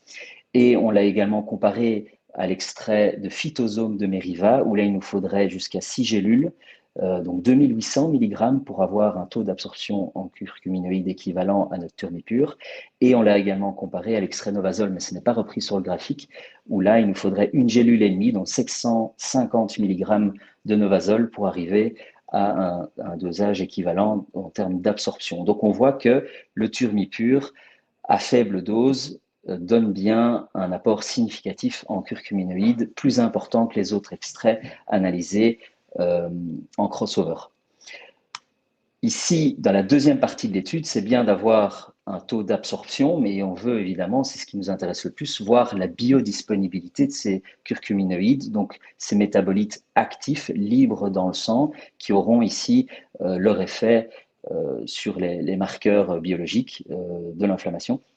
Donc, ce qui est intéressant, c'est qu'on voit que la biodisponibilité totale de ces curcumines libres pour une gélule de 300 mg de Turmipure Gold est 24 fois supérieure à l'extrait standard de 95% curcuminoïde dosé à 1500 mg. Donc là, on a repris les dosages des fabricants, de la posologie préconisée par les fabricants. Donc, pour le STE, c'était 1500 mg. Pour l'extrait TEP, donc c'est-à-dire 95% curcuminoïde avec pipérine, c'est 1500 mg. Eh bien, une gélule de Turmipure Gold est 22 fois supérieure à cet extrait-là. Pour le phytosome, on est à une biodisponibilité 6 fois supérieure de Turmipure Gold par rapport au phytosome Meriva. Et par contre, pour le dernier extrait, qui est le Novazol, on l'a fait avec une comparaison de 1 g sur l'étude, et le Novazol était supérieur. Maintenant, si on met un ratio équivalent à 300 mg, l'étude ici nommée par Biofortis préconise que le Turmipure serait plus biodisponible que le Novazol, surtout si on analyse la curcumine.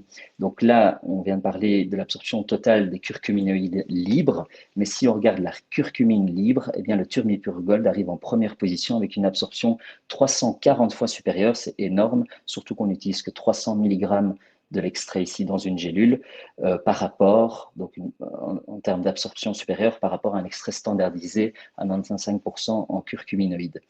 Donc ici, évidemment, on ne sait pas comparer tous les autres extraits de curcuma. L'étude n'a pas été à comparer tous les extraits brevetés sur le marché qui existent, mais on peut voir sur des études qui ont été faites indépendants par les labos eux-mêmes ou des laboratoires indépendants, mais que parfois elle est bien menée. Bien menée veut dire qu'on a une bonne quantification des curcuminoïdes, on a un beau dosage qui est fait, l'étude est faite en crossover, randomisée, et quand elle est mauvaise, c'est qu'on arrive justement à une imprécision au niveau de la taille des nanoparticules, par exemple dans le téracurmin qui est utilisé. Le solvant n'est pas non plus indiqué, ce qui est dommage.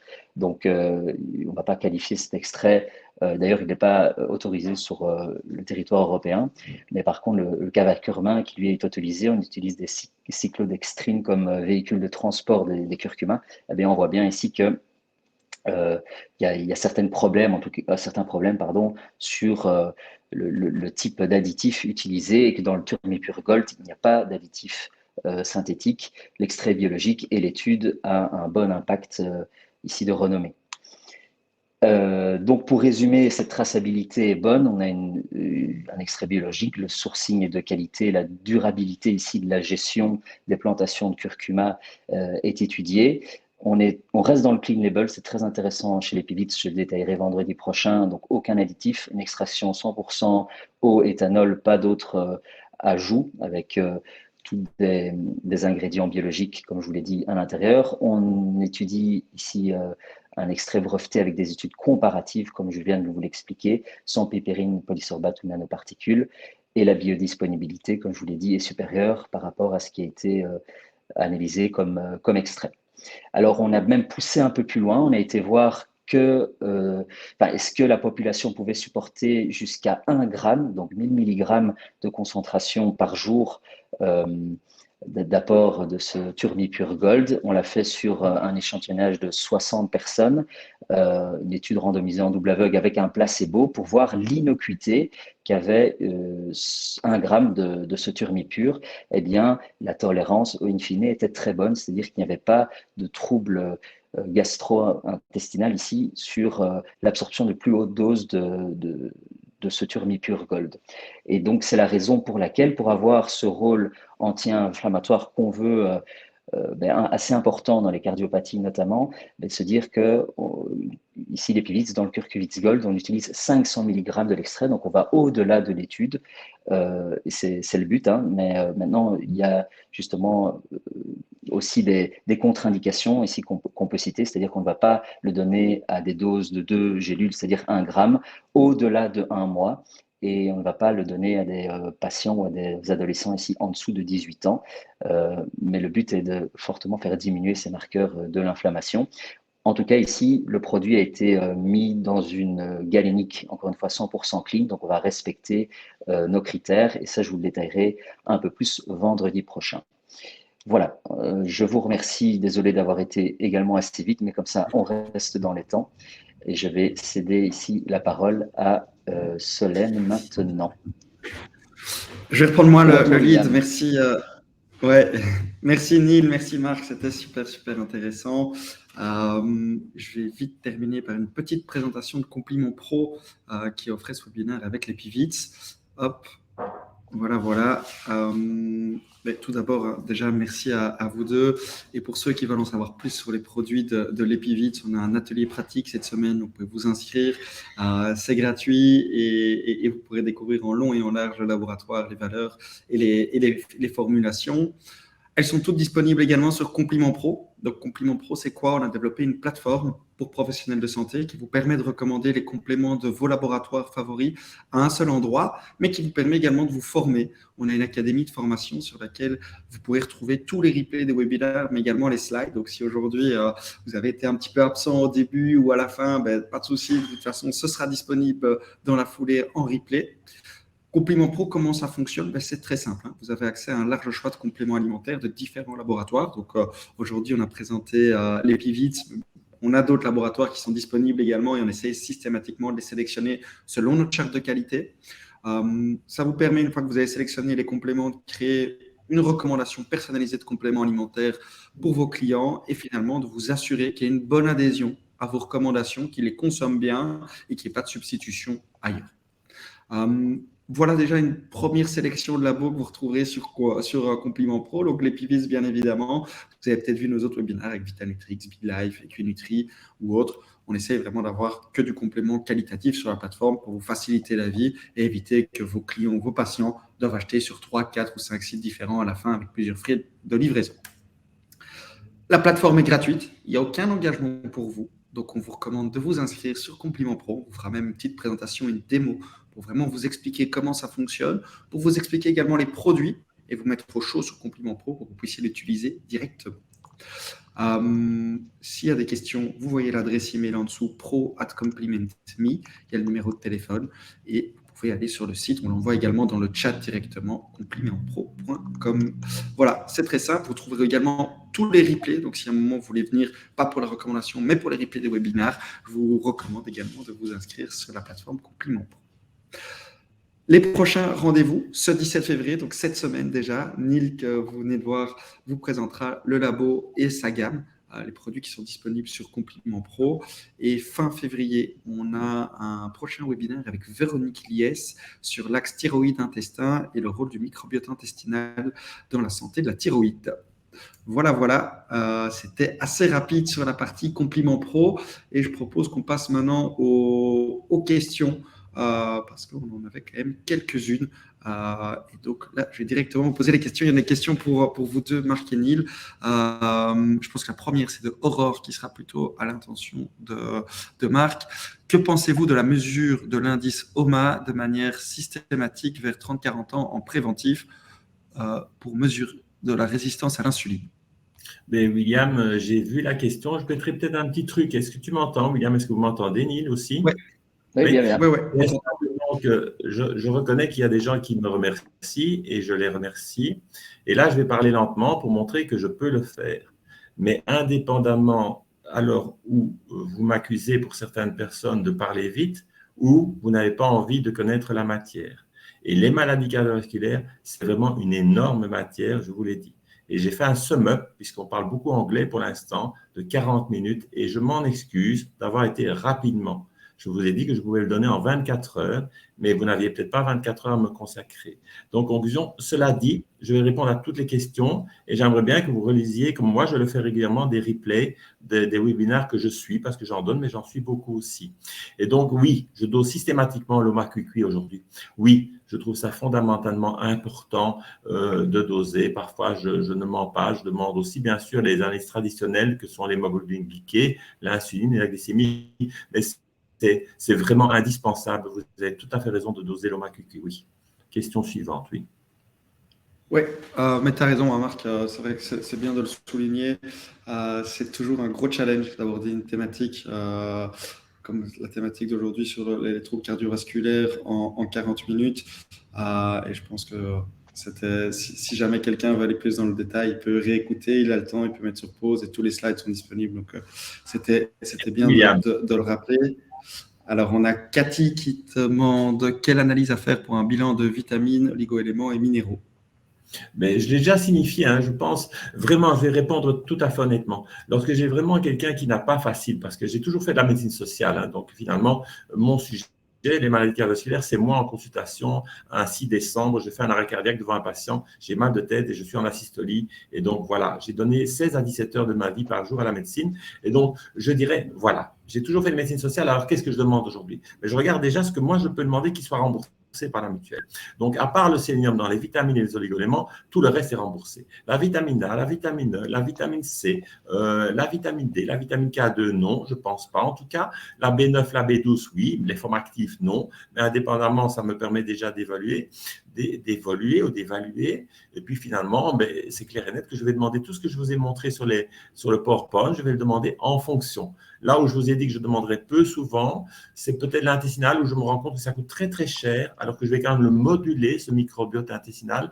Donc, je vais plutôt poser énormément de questions. Donc, moi, je vais préparer ma consultation 1 à 2 heures à l'avance, pendant 1 à 2 heures. Donc, c'est des nuits un peu raccourcies, sans mélatonine, je l'avoue.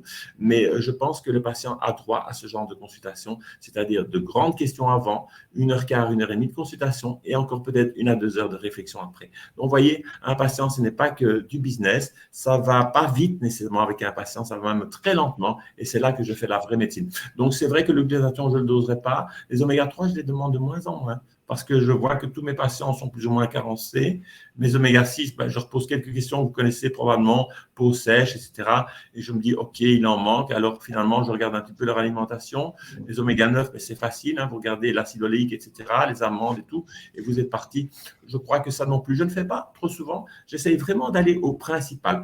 Ne pas louper de CRP sensible, s'il vous plaît. Ne pas louper un anticorps anti-oxydé. Je crois que ça, c'est un minimum vital. Moi, j'avoue que je demande au minimum un LBP, donc une porosité intestinale. Et puis après, il est clair que je ne vais pas beaucoup plus loin. Je regarde le sodium, le potassium des urines de 24 heures. Je regarde le cortisol remboursé. Je ne peux pas me permettre chez beaucoup de patients de doser leur salive parce que ça leur coûte 100 balles, 100 euros. Mais c'est vrai que je vais assez... Allez, je vais au basique, mais je pose énormément de questions. Et ça prend facilement 1h15, 1h30 et même 1 heure ou 2 de préparation avant et après. Voilà, c'est une réponse pour moi. Question suivante. Ok. Caroline qui demande, vous parlez de la K2, y a-t-il un effet délétère avec des Oui. AVK, pardon, Oui, et bien des sûr, hein, tout à fait. On sait bien que justement, il nous faut, quand on surdose en Syntron ou en Marcumar, il nous faut donner de la vitamine K2. Donc, c'est clair et net que c'est donc pour ramener une coagulation normale. Donc, nous n'allons pas antagoniser l'effet de ces médicaments-là. Par contre, la question est peut-être plus intéressante si elle évolue, à savoir est-ce que je peux donner de la K2 avec de l'Azaflo, de l'aspirine ou de l'aspégique 75, je crois, en France, c'est-à-dire les doses d'aspirine sur le sol français. Oui, bien sûr. Est-ce que je peux donner des oméga 3 avec de la K2? Est-ce que je peux même éventuellement donner de la nokinase ou d'autres produits comme ça? Oui, avec prudence, hein, si je deviens un bleu de vous, au bleu de bleu, c'est clair et net que je ferai quand même attention. Mais n'oublions pas que nous agissons, oui. Votre question, c'est non, je ne peux pas, mais pour les autres produits anticoagulants, oui, avec modération ou avec réflexion. Voilà. Question suivante. Alors, pouvez-vous détailler le point qui semble négatif sur la glucosamine, car plusieurs études ont montré une réduction de la mortalité et l'inflammation avec la prise de Oui, Pardon, je je parle de peux en glucosamine et effet. puis de glutamine. Je peux le faire. Alors, je vous réfère à l'étude de 2022 septembre sur Nutriments, sur 685 778 personnes qui nous montrent vraiment que la glucosamine n'est pas très bon pour nos coronaires, voilà, et notre vasculaire. Oui, seulement 685 778 personnes, hein, d'accord? Non, je ne donnerai plus de la glucosamine, je l'ai fait, j'ai pêché, je vais voir mon curé local et je vous reviens. Question suivante. Là, ce sera pour Neil. Pendant combien de temps recommandez-vous Réglupin, 1 ou 2 gélules? Alors, le Réglupin, bon, je vais l'évoquer en long et en large vendredi prochain, mais je peux déjà répondre à cette question. Ce sera parce qu'on se base sur l'étude du Transresveratrol Verity, qui, elle, a dosé des apports ici de 150 mg par jour sur une période de 3 mois, et c'est la base qu'on va utiliser dans le Réglupin. Et donc, on a associé des autres cofacteurs au Réglupin dans la même idée, c'est-à-dire ne pas dépasser une dose de 2 gélules par jour sur 3 mois de temps. On peut d'ailleurs démarrer avec 2 gélules sur 1 mois, refaire des dosages sanguins et puis diminuer à 1 gélule le 2e et le 3e mois s'il faut. Ok. Top. Encore une question. Je Ouais, peux. vas-y, Je Marc. pense que vraiment, quand je vois les constituants du Réglupin, on peut y aller pour beaucoup, beaucoup plus longtemps. Mais c'est clair et net que s'il n'y a pas des mesures d'accompagnement que tous les gens qui nous suivent connaissent, bien entendu, si on ne parle pas de charge glycémique, si on ne parle pas d'index insulinémique, etc., on ne va pas y arriver non plus. Hein. Mais je pense qu'il n'y a pas de limite de temps. Il faut surtout que nous voyons tous les paramètres dont Neil nous parle s'améliorer fortement. Hein. Donc, il y a souvent 10-15% de perte de poids. Ça nous améliore beaucoup. Hein. Je vous ai parlé de la restriction calorique. Je vous ai parlé de la diète cétogène circadienne. Excusez-moi, en 40 minutes, c'était beaucoup de mots très vite dit. D'ailleurs, j'ai failli perdre mon entier, mais c'est clair et net que c'est hyper important de voir ça dans une notion de globalité. C'est aussi une notion que je sous-tends. Est-ce qu'il y a des arrêts? Est-ce qu'il y a des pauses? Si j'ai une maladie installée, ben, il n'y a plus beaucoup de temps pour faire la pause. Hein. Parfois, dans les drainages, c'est le cas. Mais le Réglupine, moi, je le vois vraiment comme un produit hyper intéressant à prendre en continu et à dose suffisante. Et je vois une sous-question, excuse-moi, William, d'avoir regardé un petit peu en copion, mais je vois, est-ce qu'on peut associer le Réglupine avec les biguanides, donc avec la metformine, le Metformax, le glucophage? Oui, on peut le faire, bien entendu, parce que nous n'allons pas entraîner d'hypoglycémie avec la metformine. Et par contre, nous avons l'aspect, disons, potentialisateur du chrome, de l'acide alpha-lipoïque, etc. Bon, c'est vraiment une très, très belle association. Je préfère ça que directement passer à un sulfonylurée ou à tous ces médicaments de nouvelle génération. Pourquoi sont-ils venus, ces médicaments de nouvelle génération? Parce qu'il y a une épidémie de résistance à l'insuline et parce qu'il y a une épidémie de diabétiques. Et il faut quand même qu'ils payent nos pensions. Donc, conclusion, s'il vous plaît, on va les entretenir. Non, je pense que c'est une très belle association. Et ce sera sur le long terme pour moi. Je ne m'oppose pas à Neil, mais je pense que vu la qualité du produit, en tout cas, dès demain, je pense que je prescrirai beaucoup plus. Voilà. Merci Marc. Par contre, juste petite précision, on dit justement pas dépasser 3 mois. C'est toujours à objectiver avec une biologie sanguine. Non. Pourquoi? Parce que Oui. l'apport ici en zinc élément est assez important et donc le but ici n'est pas de perturber les transporteurs, donc le métallothionéine, et d'induire d'autres carences en oligoéléments ou dans d'autres minéraux, par exemple comme le fer, qu'on pourrait avoir dans des longues supplémentations contenant du zinc. C'est la seule et unique raison pour laquelle ici, Donc, je en dose. effet, on ne va pas... Donc, je dose, tout à fait, je dose Ouais. régulièrement, tout à fait, et je continue Ouais. en fonction. Voilà, encore une petite question pour toi, Neil. Est-ce que les produits sont-ils véganes avec cellules végétales et sans stéarate de magnésium?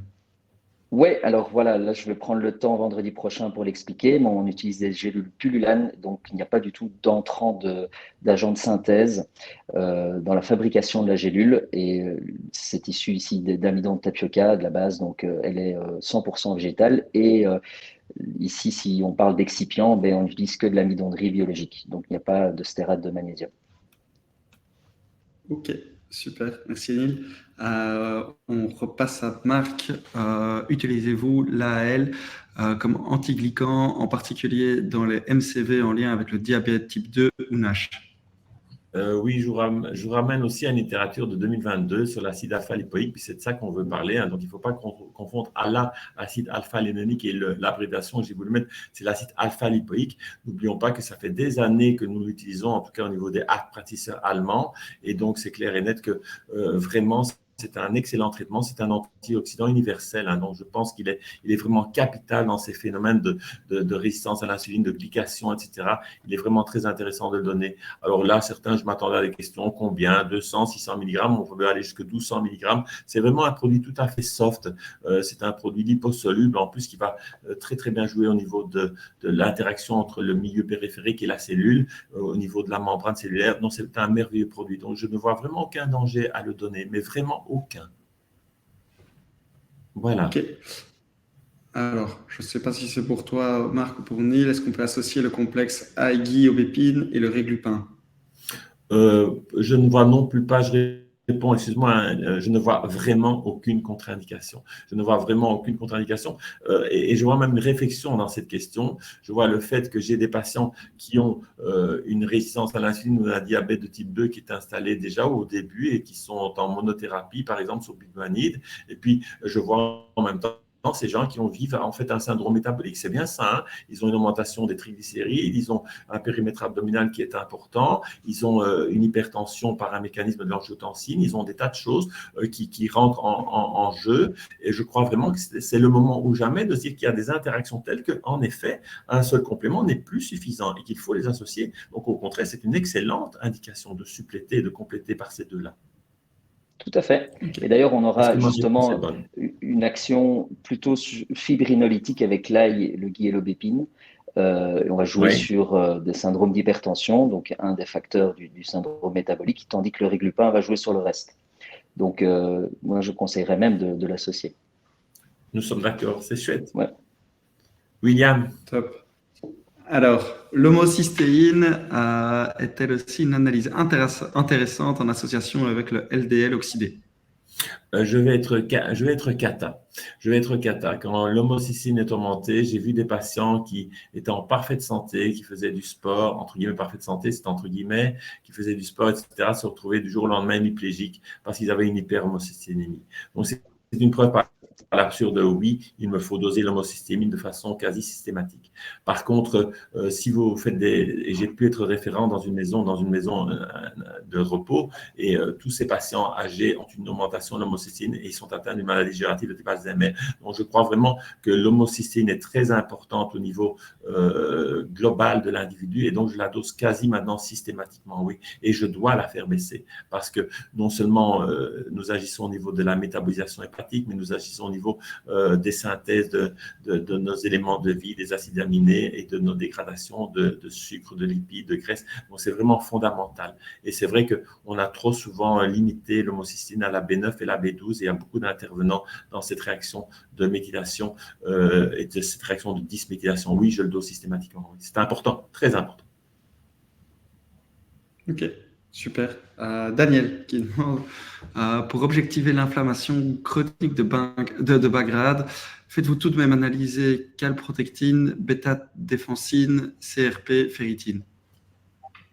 Disons que j'ai quand même à ce moment-là, sans jeu de mots, les médecins, ils adorent jouer pipi-caca. Donc, c'est clair et net que là, j'ai besoin d'une analyse de sel. Je dirais que si je peux m'en passer parce que je ne suis pas dans un état tel que… mais je peux le faire, calpropectine, inflammation. Mais je prends quand même un contre-exemple toujours. Oui, je peux le faire. Mais j'ai une patiente qui est venue chez moi parce que son médecin l'effrayait avec un taux de calpropectine. Et je crois que son gastro-entérologue était déjà à la 3e dose d'antibiotiques. C'est une incompréhension de cette inflammation. Bien sûr qu'il nous faut travailler l'inflammation et nous le savons parce que nous avons une anamnèse, nous avons un examen clinique peut-être un peu pauvre, mais c'est surtout l'interrogatoire de profondeur qui nous permet de dire je vais le doser, je ne vais pas le doser, mais je sais qu'il y a un d'informations. Et de toute façon, si je le dose, je sais comment je vais travailler. Je vais travailler avec le curcuma, je vais travailler avec le gingembre, je vais travailler avec les réglés, je vais travailler avec tous ces produits, je vais voir si l'intestin est poreux, mais c'est important, bien entendu. Et je vais travailler avec le microbiote et je vais moduler ce microbiote parce qu'il faut quand même bien savoir que je ne vais jamais le transformer. Je ne vais pas dire basta les mauvais, vous allez partir à jamais et moi je vais mettre que du bon. Non, je vais toute ma vie moduler mon microbiote. Il est unique au monde, eh bien il a droit à des soins spécifiques et variés. C'est important. Mais je peux doser la calpropectine et je la dose. Mais je serai plutôt déjà vers un risque de Crohn, de rectocolitis oesomagique. Et là, les gastroentérologues vont me suivre, bien entendu. Et nous avons bien sûr des inflammations. Et là, je souris toujours gentiment en disant à 50 ans, on a droit à une sodomie remboursée par la mutuelle, entre guillemets. Moi, je crois que c'est peut-être plus intéressant alors de doser la calpropectine, bien sûr. Voilà. Donc, c'est tout en nuance, mes réponses. Je vois. Pour revenir à la K2, on sait qu'elle est synthétisée par le microbiote. Est-ce reconnu comme un lien entre dysbiose et MCV? NCV ou MCV? MCV, hein, MC. pardon, je pense que c'est MCV que la personne a voulu écrire. Oui, absolument, absolument. Toujours une réponse par l'absurde, mais un clinicien a toujours une réponse, entre guillemets, parce qu'il a un vécu. Et donc, prenons un exemple. Est-ce que les acouphènes sont liés aux maladies cardiovasculaires? Est-ce que les acouphènes sont liés aux maladies neurodégénératives? Oui. Et quels sont les points communs qu'on peut mettre? Oui, c'est une évidence. Littérature 2022, décembre et novembre, je crois, pour les deux cas. Donc, oui, un symptôme s'introduit dans une maladie, dans des maladies, les maladies cardiovasculaires. Donc, je reste convaincu que le microbiote s'introduit vraiment beaucoup. Et là, je pense que ma consoeur, la thérapeute qui me parle, voudrait que je dise, bien sûr, que si j'ai des acides gras à courte chaîne qui ne sont pas bons, puisque vous auriez pu suivre le diaporama de mon collègue Olivier Coudron et amis, c'est clair et net que nous devons travailler sur ces acides gras à courte chaîne et donc c'est important d'avoir un bon microbiote pour synthétiser une bonne vitamine K. Et donc vous avez tout à fait raison, un microbiote qui ne va pas, c'est au moins 50% des traitements qui n'iront pas parce que mes micro-éléments, mes micronutriments, ils ne vont même pas être absorbés. Finalement, j'aurai des oméga 3, j'aurai des shots en oméga 3. J'aurai des shots pleins de vitamine K2, mais j'aurai rien parce qu'il faut un bon intestin. Donc, c'est très important, bien entendu. Réponse donnée, je pense. Voilà. Et on a encore une question de Daniel qui nous demande avec homocystéine, faites-vous analyser TMAO, nouveau marqueur MCV? Non, j'avoue humblement que c'est un peu tendance, que je vois la littérature qui apparaît. En tout cas, je ne vais pas répondre non définitivement. Hein. Je pense que c'est un non jusqu'à ce qu'un laboratoire me dise combien ça me coûte. Et est-ce que c'est intéressant complémentairement? Je le vois, c'est souvent en effet proposé dans les recherches scientifiques récentes, mais pour l'instant, je dis non parce que je n'en ai pas besoin, mais il est fort possible puisque la science est en perpétuelle construction et renouveau et que ça se partage. La science demain peut-être, mais il me faudra plus de renseignements, tout simplement. Mais ce n'est pas non affirmatif, hein. C'est un non prudent. Voilà. Ok. J'ai sauté une question de Isabelle. Est-ce que le Kilara, bois de Panama, n'est pas une source de saponine naturelle? Si, il l'est. Nils, c'est à toi. Hein. Ici, c'est l'écorce de baie de Kilaja. On ne va pas l'utiliser pour sa concentration en actif, mais surtout pour favoriser la biodisponibilité hépatique. C'est dans cette utilité-là. Donc, il ne sera pas titré en saponine. Ok, super. Eh ben, on arrive au bout des questions, sauf si quelqu'un a encore une petite question à poser, mais je pense qu'on a déjà bien répondu, on a pris bien le temps d'y répondre. Un tout grand merci à vous deux, Marc et Neil. C'était vraiment très, très, très intéressant. Neil, on se revoit vendredi pour la présentation l'Epivit. Donc, de nouveau, 12h30 vendredi, si vous voulez vous former sur le laboratoire, l'Epivit, les formules que vous pouvez retrouver sur Compliment Pro. Merci vraiment à vous deux. Merci Marc, très belle présentation. Merci Neil également. Bonne journée à tous les participants, en tout cas, qui restent, hein, les survivors, OK? Ouais, on a pas mal de survivors, donc voilà, génial. Merci à tous. Merci William. Au revoir à tous. Ciao.